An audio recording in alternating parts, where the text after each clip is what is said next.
এবিটিএতে 100 পেতে গেলে এই সমস্ত কয়েকটা কোশ্চেন তোমাকে করে আসতে হবে। এটা হচ্ছে কাবলিং রিয়েকশন যেটা বলছিলাম, এটা একটু কাবলিং রিয়েকশন হলেও এর মধ্যে একটু লজিক আছে একটু, ঠিক আছে। এটা NaNO2HCl দিয়েছে, সে আগেরটার মতো দেয়নি, এটা এখানে অ্যাজো কম্পাউন্ড দেয়নি, ঠিক আছে। PHN2+Cl- দেয়নি, এখানে কি দিয়েছে আমাদের NaNO2HCl। আচ্ছা, এখান থেকে নিউক্লিওফাইল কি জেনারেট হয়? NaNO2HCl মানে কি নিউক্লিওফাইলটা কি জেনারেট হয়, ইলেকট্রোফাইলটা কি জেনারেট হয়? NO+। এখানে NO+ হচ্ছে আমাদের ইলেকট্রোফাইল, এখানে ইলেকট্রোফাইল কি জেনারেট হয়? NO+।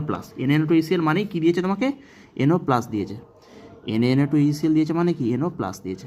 তাহলে তুমি কি করবে? এই বিটা ন্যাপথল, এই যে দেখতে পাচ্ছ এই কম্পাউন্ডটার নাম হচ্ছে বিটা ন্যাপথল।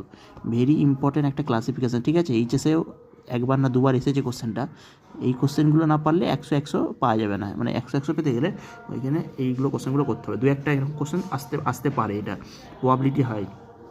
কী হয়? এই NO+টা, এই যে NO+টা কী করে? এই যে বন্ডটা দেখতে পাচ্ছ, এই বন্ডটা এখানে পড়ে, এই পজিশান দিয়ে NOটাকে ধরে, এই পজিশানটা অ্যাক্টিভ পজিশান বলেছিলাম, দিয়ে এই যে বন্ডটা দেখতে পাচ্ছ, আগে দেখে যাও, এই বন্ডটা দিয়ে NOটাকে ধরবে, এই NO+কে ধরলো। তাহলে কি আসলো? দেখো তো, তাহলে আসলো এইটা বন্ডটা দিয়ে এখন N, এই ওকে ধরে নিয়েছে, মানে N=O হয়ে গেছে।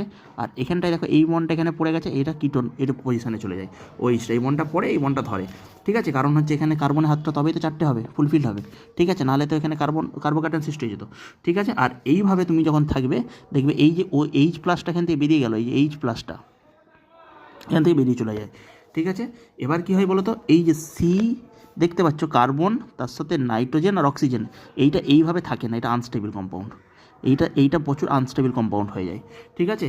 কারণ আমাদের যখন এই কম্পাউন্ডটা থাকে স্টেবিলিটির জন্য, এখানে একটা ডবল বন্ড আছে, স্টেবিলিটির জন্য কম্পাউন্ডটা কোথায় চলে যায় না, C=NOH, একদম মেন ইম্পর্টেন্ট একটা কনসেপ্ট, যেটা এই পজিশানে থাকে না, এইটাকে চলে যাবে, এখানটায় ডবল বন্ড হয়ে যাবে, NOH মানে কি টটোমারিজমে টেক পার্ট করে